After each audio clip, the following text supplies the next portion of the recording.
कहानी की शुरुआत होती है भविष्य में कई हजार साल आगे, जब दुनिया भर के देशों के बीच 60 मिनट वॉर नाम का एक बहुत खतरनाक युद्ध हुआ जिसमें इंसानों ने धरती को लगभग तबाह ही कर दिया था। इस युद्ध के बाद जो भी लोग जिंदा बचे उन्होंने मिलकर अपने नए शहर बनाए जो टायर्स के सहारे एक जगह से दूसरी जगह जा सकते थे। लेकिन फिर कुछ ही समय बाद बड़े बड़े शहरों ने छोटे शहरों और गाँव का शिकार करना शुरू कर दिया, जिसमें वो छोटे शहरों के लोगों को हराकर अपना गुलाम बना लेते थे। मगर एशिया में कुछ शहरों का एक ऐसा ग्रुप था जिन्होंने आपस में समझौता करके हाथ मिला लिए थे और फिर उन्होंने अपने इलाके के चारों तरफ शील्ड वॉल नाम की एक सुरक्षा दीवार बनाई ताकि बाकी शहर उन पर हमला ही ना कर सकें। फिर एक दिन हम हेस्टर नाम की एक लड़की को देखते हैं जिसे पता चला कि लंदन शहर सेल्ज़केन गांव पर हमला करने आ रहा है। हेस्टर की जिंदगी का एक ही मकसद था, लंदन के हेड हिस्टोरियन थैडियस को खत्म करना। तो अब वो तुरंत दौड़कर सेल्ज़केन गांव के लोगों में मिल गई ताकि जब लंदन शहर उन्हें हराकर बंदी बनाए तो हेस्टर भी उनके साथ ही लंदन पहुंच जाए। तभी अचानक अलार्म जोर से बजने लगा और सेल्ज़केन गांव लंदन के हमले से बचने के लिए अपनी जगह से भागा। इसी वजह से अंदर मौजूद लोगों में अफरा तफरी मच गई थी। वहीं दूसरी ओर लंदन के लोग इस शिकार को देखकर बहुत खुश हो रहे थे। सेल्ज़केन पूरी जी जान लगाकर आगे बढ़ रहा था, लेकिन लंदन उससे काफी तेज और ताकतवर था। तब सेल्ज़केन के ड्राइवर्स ने सारा अनाज जमीन पर गिरा दिया ताकि भार कम हो जाए और वो तेजी से भाग सकें। अब वो तेजी से खाई की तरफ बढ़ रहे थे। जल्द ही वो खाई में गिरने वाले थे कि ऐन वक्त पर उन्होंने दिशा बदल ली, मगर अचानक मुड़ने की वजह से उनके कुछ पुर्जे और एक टायर टूटकर अलग हो गए। इसी दौरान लंदन ने अपना शिकंजा उन पर कस लिया। वो उन्हें रस्सियों से पकड़कर खींचने लगे और वो पूरा गांव अब लंदन शहर में समा गया। जब सेल्ज़केन के लोग अंदर पहुंचे तो उन्हें अपने सारे इलेक्ट्रॉनिक डिवाइसेस गार्ड्स के हवाले करने का आदेश मिला। इस दौरान हम थैडियस की बेटी कैथरीन को देखते हैं जो इस वक्त लंदन म्यूजियम में थी, जहां स्मार्टफोन्स और टोस्टर्स जैसे इलेक्ट्रॉनिक डिवाइसेस को प्राचीन चीजों के तौर पर संभाल कर रखा जाता था। कैथरीन वहाँ हिस्टोरियन टॉम का इंतजार कर रही थी जो हमेशा की तरह आज भी लेट था। वो बहुत तेजी से भीड़ को चीरता हुआ म्यूजियम पहुंचा और फिर उसने 60 मिनट वॉर के बारे में जानकारी ढूंढने में कैथरीन की मदद की। टॉम ने उसे एक मशीन दिखाई जो उसने पुराने पुर्जों को जोड़कर बनाई थी। इसमें उसने एक वीडियो चलाई जिसमें मेडुसा नाम के न्यूक्लियर बॉम्ब के हमले से पूरे एक शहर को तबाह कर दिया गया था। मेडुसा नाम के इस न्यूक्लियर वेपन को रोकने के लिए प्राचीन इंसानों ने एक क्रैश ड्राइव बनाई थी। हाल ही में टॉम ने देखा कि उसके कुछ हिस्से गायब हो चुके हैं, मगर जब उसने ये अपने बॉस को बताया तो उन्होंने उसकी बात पर ध्यान नहीं दिया। तब टॉम ने एक खुफिया कैबिन बनाया जो सिर्फ पासवर्ड से खुलता था। फिर वो कैथरीन को अंदर ले गया जहां उसने प्राचीन हथियारों के पुर्जे संभाल रखे थे, मगर वो ये नहीं जानता था कि हिस्टोरियन हर्बर्ट छुप कर ये सब देख रहा था। अब टॉम ने कहा कि वो इन सारे हथियारों को नष्ट करना चाहता है ताकि भविष्य में कोई इनका गलत इस्तेमाल करके मासूमों की जान न ले सके। फिर जैसे ही टॉम और कैथरीन वहाँ से बाहर निकले तो हर्बर्ट ने कहा कि अब से टॉम हिस्टोरियन नहीं है, बल्कि उसे नीचे के लेवल्स पर जाकर साफ सफाई का काम करना होगा। हर्बर्ट जानता था कि इस वक्त बाहर बहुत भीड़ होगी और टॉम समय पर नहीं पहुंच पाएगा, जिससे उसे नौकरी से निकालने का मौका मिल जाएगा। मगर कैथरीन ने टॉम से कहा कि वो टॉम को वहां जल्द से जल्द पहुंचा सकती है। कैथरीन अपने वीआईपी पास का इस्तेमाल करके उसे अपने साथ खास एलिवेटर्स पर ले गई। इस दौरान टॉम ने कहा कि उसे किसी भी हालत में निचले लेवल में जाकर नए कैदियों से इकट्ठा किए हुए डिवाइसेस को चुराकर म्यूजियम में ले जाना होगा। अगर वो समय से पहले वहां नहीं पहुंचा तो वर्कर्स उन्हें कूड़ेदान में फेंक देंगे और फिर उन्हें आग में जला दिया जाएगा।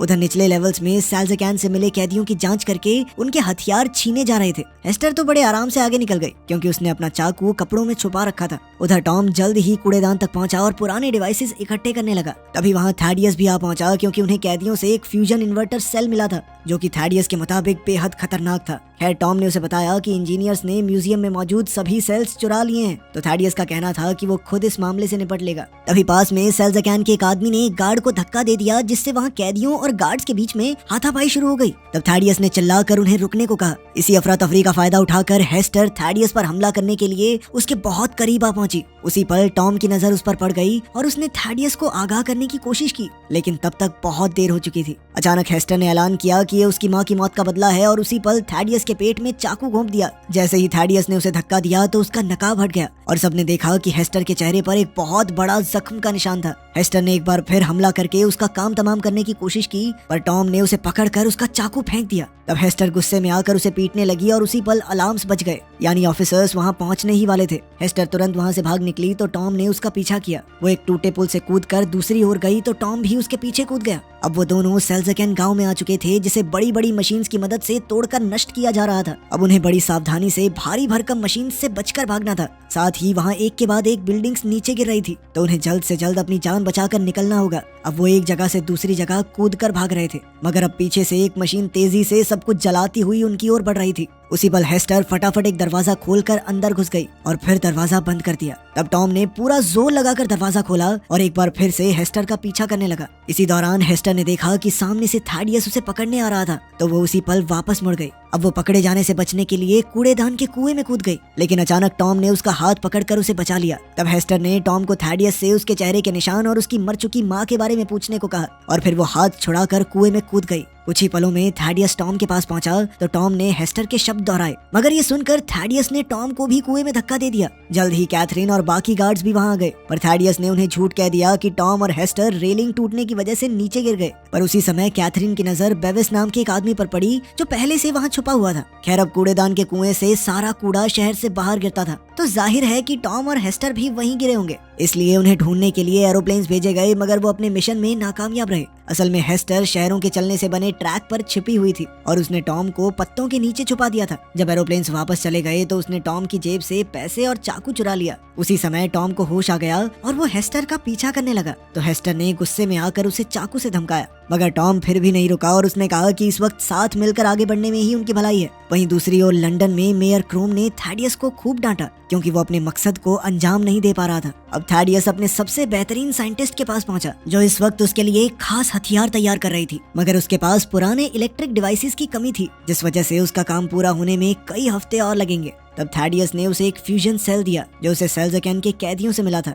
फिर साइंटिस्ट ने उसे बताया कि समुद्र किनारे मौजूद एक जेल में एक ऐसा क्रीचर पकड़ा गया है जो आधा ज़ॉम्बी और आधा रोबोट है। वो एक खतरनाक शिकारी है जो हमेशा हेस्टर का नाम चिल्लाता रहता है। अब थैडियस उसी पल प्लेन में बैठकर समुद्र की ओर निकल पड़ा, जहां समुद्र के ऊपर लटक रही एक जेल में श्राइक नाम का वो जानवर बंद था। असल में श्राइक को हेस्टर की तलाश इसलिए थी क्योंकि हेस्टर ने एक वादा तोड़ा था, जिस वजह से श्राइक उसे मारना चाहता था। थैडियस भी हेस्टर का खात्मा चाहता था, इसलिए उसने अपने एयरप्लेन से हमला करके जेल की जंजीरें तोड़ डाली ताकि जेल सीधा नीचे जा गिरे और श्राइक आजाद हो जाए। वहीं दूसरी ओर कैथरीन ने बेविस को ढूंढा और उससे पूछा कि आखिर हेस्टर और टॉम के साथ सच में क्या हुआ था। तब बेविस ने खुलासा किया कि थैडियस ने उन दोनों को नीचे धकेलकर मारने की कोशिश की थी। बेविस ने कहा कि कैथेड्रल में कोई एनर्जी प्रोजेक्ट नहीं चल रहा, बल्कि उसकी आड़ में किसी बड़ी साजिश की तैयारी चल रही है, लेकिन वो खुद सच तक नहीं पहुंच पाया क्योंकि कैथेड्रल के गार्ड्स उसे अंदर नहीं जाने देते थे। अब कैथरीन ने उसकी मदद करने का फैसला किया। उधर हेस्टर और टॉम आगे बढ़ रहे थे तो हेस्टर ने उसे जिंदा रहने के लिए गंदा पानी पीना सिखाया। फिर उसने टॉम के साथ अपना खाना बांटा,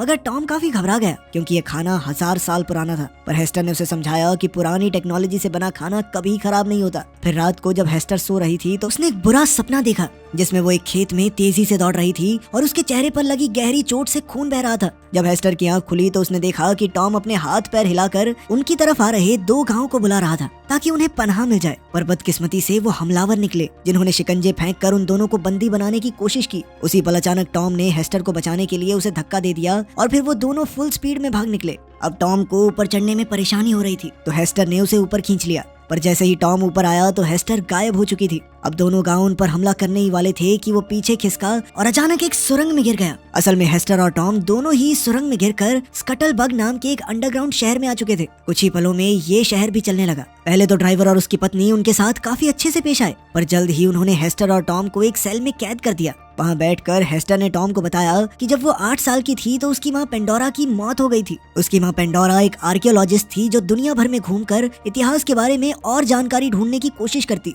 थैडियस उसका खास दोस्त था और वो अक्सर उससे मिलने आया करता था। पर एक दिन उन्हें जमीन में से एक ऐसी चीज मिली जो बेहद खतरनाक थी। जब पेंडोरा को पता चला कि थैडियस इसका गलत इस्तेमाल करके अपने मंसूबे पूरे करना चाहता है तो पेंडोरा ने बक्सा छीन लिया और उन दोनों में लड़ाई शुरू हो गई। इस हाथापाई में थैडियस के हाथ से एक लैंप छूट गया जिससे पूरे घर में आग लग गई। तब पेंडोरा ने हेस्टर को एक नेकलेस दिया और हमेशा इसे अपने पास संभाल कर रखने को कहा। पर तभी अचानक थैडियस ने उसके पेट में चाकू घोंप दिया। हेस्टर ने अपनी माँ को बचाने की कोशिश की पर थैडियस ने उस पर भी चाकू से वार कर दिया जिससे उसके चेहरे से खून बह चला। तब हेस्टर अपनी जान बचाकर वहाँ से भाग निकली और थैडियस उस खतरनाक डिब्बे को चुरा कर ले गया। कहानी सुनने के बाद टॉम ने हेस्टर से उसका चाकू मांगा और जमीन पर मौजूद एक पेंच निकाल कर एक फट्टा खोल दिया। अब वो यहाँ से कूद कर अपनी जान बचा सकते थे, मगर हेस्टर की टांग में चोट लगी थी और वो इतनी नीचे नहीं कूद सकती थी, इसलिए उसने टॉम को अकेले कूद जाने को कहा। मगर टॉम ने उसे अकेला छोड़कर जाने से साफ मना कर दिया और वापस से वो फट्टा बंद कर दिया। इसके बाद वो ड्राइवर और उसकी पत्नी उन्हें एक और गाँव में ले गए जहाँ वो उन्हें गुलाम के तौर पर बेचने वाले थे। जब बोली लगनी शुरू हुई तो एना नाम नाम की मशहूर विद्रोही ने कहा कि वो हेस्टर को खरीदेगी,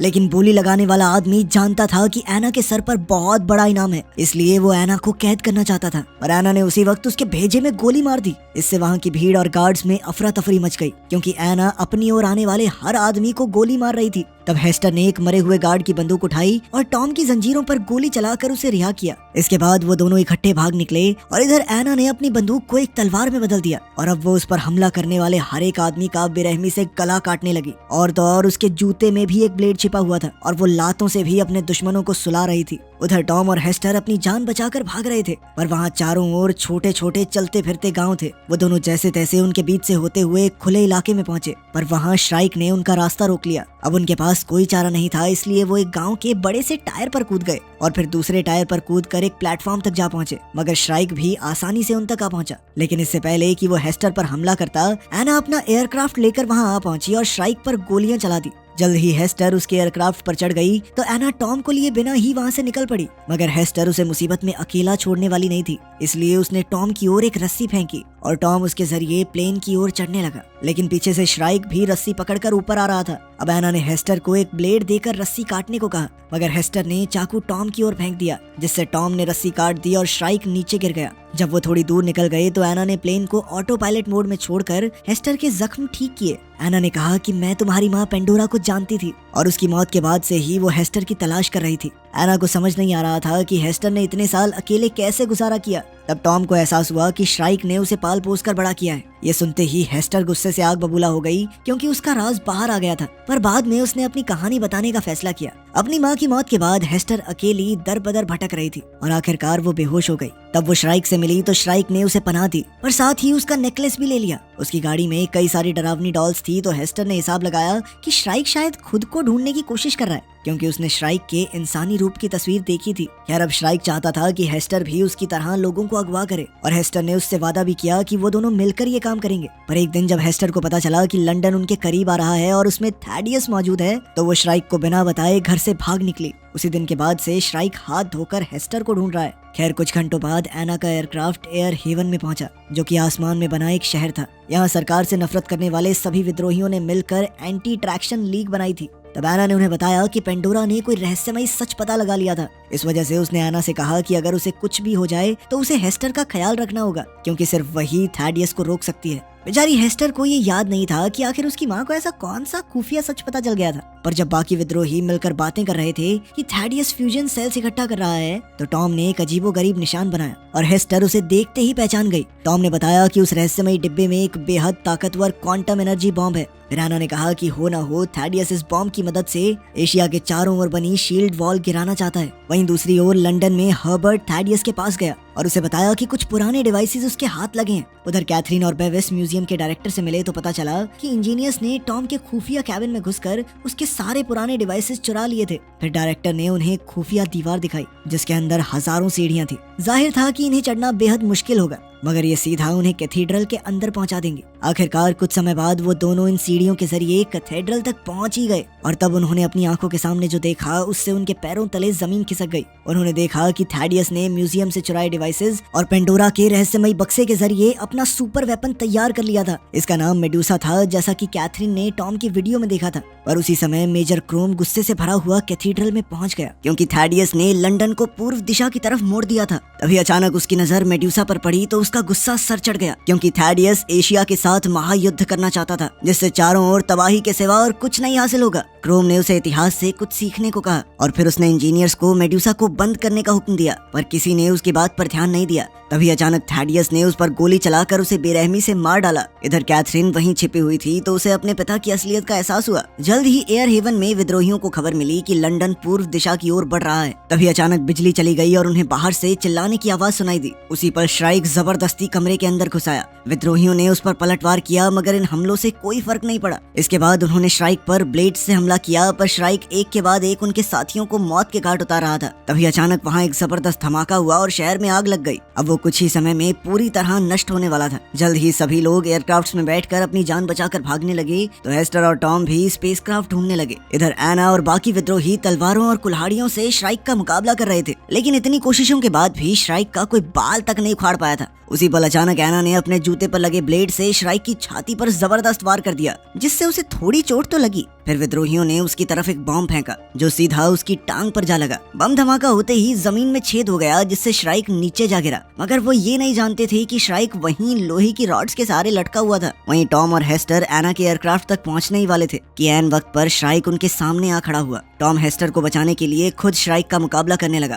पर श्राइक ने उसे गर्दन से उठाकर जमीन पर पटक दिया और फिर उसकी छाती पर खड़ा हो गया। लेकिन उसी पल हेस्टर ने श्राइक की टांग को पकड़ लिया और उससे टॉम की जान की भीख मांगने लगी। उसके आंसू देखकर श्राइक हैरान होकर पीछे हट गया, क्योंकि उसे एहसास हो गया कि हेस्टर टॉम से प्यार करती है। तभी जख्मी होने की वजह से अचानक उसके सिस्टम फेल हो गए और वो घुटनों के बल आ गया। अंत में श्राइक ने हेस्टर को उसका नेकलेस लौटाया और उसे वादा पूरा ना करने के लिए माफ कर दिया। फिर वो खुद ब खुद वहीं गिरकर मर गया। अब चारों ओर आग लगने की वजह से ये शहर किसी भी पल गिर सकता था। तभी ऐन वक्त पर एना अपना एयरक्राफ्ट लेकर उन्हें बचाने आ पहुंची और आखिरकार वो सब भाग निकले। इधर कुछ ही पलों में एयर हेवन शहर नीचे गिरकर धाराशायी हो गया। फिर अगले दिन उनका एयरक्राफ्ट शील्ड वॉल के बीच बने एक छेद के जरिए होता हुआ शैनगुओ नाम के एक शहर में पहुंचा। ये ऐसा शहर था जो अब एक जगह थम गया था और बाकी शहरों की तरह इधर उधर नहीं जाता था। अब वो तीनों जल्द ही गवर्नर क्वान से मिले और उसे खबर दी कि लंदन उनकी ओर तेजी से बढ़ रहा है। एना ने कहा कि उन्हें पहले हमला बोल देना चाहिए, मगर टॉम इससे सहमत नहीं था, क्योंकि लंदन को तबाह करने से वहाँ रहने वाले आम लोग भी मारे जाएंगे। क्वान भी उससे सहमत था, मगर अब उनके पास दूसरा क्या चारा था।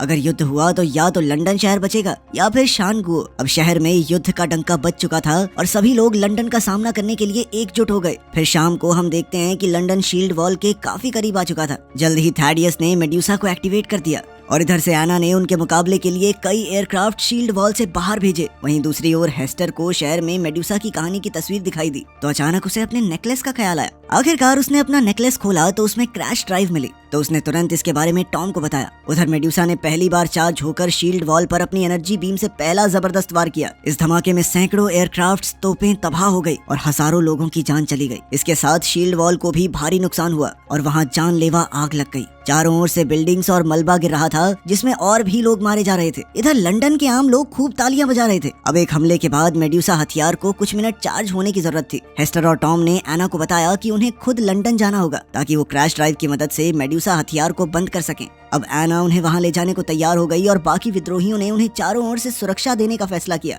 जैसे ही वो लंदन के करीब पहुंचे तो थैडियस ने एक बार फिर से मेड्यूसा से हमला कर दिया। एना और उसके साथी अपने एयरक्राफ्ट्स मोड़कर बच गए, मगर फिर भी उसकी ऊर्जा से उन्हें काफी नुकसान हुआ। इसके बाद विद्रोहियों ने अपने एयरक्राफ्ट से दुश्मनों का ध्यान भटकाया और इधर एना चुपके से अंधेरे से होती हुई आगे बढ़ रही थी। अब लंदन ने उस पर धुआंधार गोलियां बरसाई तो विद्रोहियों ने भी वैसा ही किया, जिससे लंदन की कुछ बिल्डिंग्स गिर गई और भीड़ में हंगामा हो गया। जल्द ही एक रोशनी ने एना को ढूंढ लिया तो एक विद्रोही उस रोशनी को खत्म करने के लिए आगे आया, मगर इससे पहले वो खुद जानलेवा हमले का शिकार हो गया। इसके बाद बाकी विद्रोहियों ने सभी हमलावरों का सामना किया ताकि एना सुरक्षित कैथीड्रल तक पहुंच सके, मगर इस तरह वो सभी लंदन की फौज की नजर में आ गए और जल्द ही लंदन की फौज ने उन पर धावा बोल दिया और अफसोस वो सभी अपनी जान गंवा बैठे। खैर एना ने जैसे तैसे हेस्टर को कैथीड्रल तक पहुंचाया और सभी गार्ड्स पर गोलियां चलाकर उन्हें मार डाला। फिर वो एयरक्राफ्ट की जिम्मेदारी टॉम को सौंपकर खुद कैथीड्रल की छत पर कूद गई। उधर थैडियस एक बार फिर मेड्यूसा से हमला करने वाला था कि एना ने अंदर जाते ही उस पर गोली चला दी, मगर एक गार्ड ने अपने सीने पर गोली खाकर थैडियस को बचा लिया। इसके बाद कंप्यूटर ने उन्हें सावधान किया कि सिस्टम बहुत गर्म हो चुका है, तो सभी इंजीनियर्स डर कर भाग निकले। उधर हेस्टर भी आसानी से अंदर घुस आई। इधर थैडियस एना पर गोलियां चला रहा था और कुछ देर बाद वो दोनों ब्लेड से एक दूसरे पर हमला करने लगे। पहले तो दोनों एक दूसरे को बराबर की टक्कर दे रहे थे और अचानक एना की नजर हेस्टर पर पड़ी, जो कंप्यूटर में क्रैश ड्राइव इंस्टॉल कर रही थी, और एना ने थैडियस को उससे दूर रखने का जिम्मा उठाया। मगर इसी मौके का फायदा उठाकर थैडियस ने एना के पेट में चाकू घोंप दिया, लेकिन इतने में हेस्टर ने मेड्यूसा को बंद कर दिया था। एना ने अपने मिशन को सफल होते देख अपनी आखिरी सांसें ली। अब मेड्यूसा सेल्फ डिस्ट्रक्शन मोड में चली गई थी, जिस वजह से थैडियस डर के मारे कैथीड्रल से भाग निकला। वहाँ कैथरीन उसके सामने खड़ी थी। कैथरीन के सामने थैडियस का पर्दाफाश हो चुका था और उसने गुस्से में थैडियस को हजारों मासूमों का कातिल बताया। लेकिन थैडियस ने कहा कि मेड्यूसा के नष्ट होने के बावजूद भी शील्ड वॉल का टूटना तो तय है। उसी दौरान हम देखते हैं कि थैडियस के आदमी लंदन के कंट्रोल रूम में पहुंचे और सभी ड्राइवर्स को मार डाला। अब लंदन शहर बिना किसी कंट्रोल के तेजी से आगे बढ़ रहा था, यानी उनका शील्ड वॉल से टकराना तय था। जब कैथरीन को इसका एहसास हुआ तो वो खुद कंट्रोल रूम में पहुंची और ब्रेक्स लगाने की कोशिश की, लेकिन ब्रेक्स तो टूट चुकी थी। अब उसने टॉम से बात की तो टॉम ने एक नया प्लान बनाया। वहीं दूसरी ओर थैडियस अपने एयरक्राफ्ट में वहाँ से बचकर भागने ही वाला था कि हेस्टर ने उसका रास्ता रोक लिया। वो थैडियस को जान से मारने ही वाली थी कि थैडियस ने खुलासा किया कि वही हेस्टर का पिता है। तभी हेस्टर को अपने बचपन की धुंधली यादें दिखाई दी, पर इसी मौके का फायदा उठाकर थैडियस ने उसकी बंदूक छीन ली। उधर प्लान के मुताबिक कैथरीन ने लंदन शहर का दरवाजा खोल दिया और टॉम ने हवा में उड़ते हुए सीधा इंजन पर वार किया, जिससे उसमें धमाका हो गया। अब इंजन में आग लगने की वजह से लंदन शहर की रफ्तार थोड़ी धीमी हो गई। उधर हेस्टर थैडियस पर कूद पड़ी और वो दोनों उसके एयरक्राफ्ट की छत पर हाथापाई करने लगे। जल्द ही थैडियस उसे जमीन पर गिराकर उसका गला दबाने लगा, पर अचानक हेस्टर ने चाकू निकालकर अपने ही पिता का चेहरा काट डाला। मगर उसने थैडियस की जान नहीं ली, बल्कि वो ऐन वक्त पर रेलिंग से कूद गई और टॉम ने ऐन वक्त पर उसे अपने एयरक्राफ्ट की मदद से बचा लिया। कुछ दूर जाते ही टॉम ने थैडियस के एयरक्राफ्ट पर जोरदार हमला किया और वो सीधा जमीन पर क्रैश हो गया। थैडियस तो इस क्रैश से भी जिंदा बच निकला, पर अब वो लंदन के बिल्कुल पास जा गिरा था। जल्द ही लंदन शहर थैडियस को रौंदते हुए आगे बढ़ा